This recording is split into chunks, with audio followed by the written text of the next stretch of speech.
Kinausap ko si Chief. In-explain ko sa kanya. Kaya lang, hindi mo maiwasang masisi sa akin. Na kaya nakatakas yung suspect, dahil sa kagagawan ko. Bobby, ayaw naman kitang sisihin na natakasan tayo. Pero tingnan mo nga si Noble, oh. Paano kung ikaw yung nasaktan? Halimbawa, naabutan mo siya, tapos nanlaban.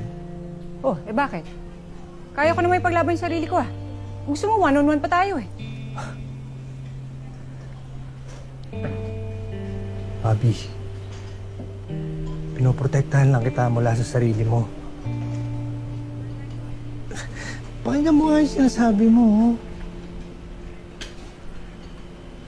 Kaya mas mabuti siguro kung mag-desk job ka na muna.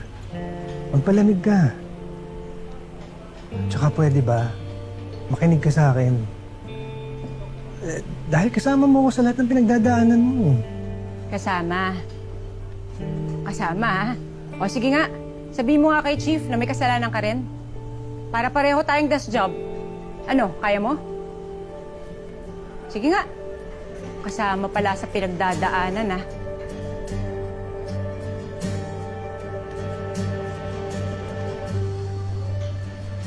Alam mo, sir, nagpapasalamat ako sa'yo kasi alam ko nag-aalala ka sa akin. Iniisip mo yung kapakanan ko.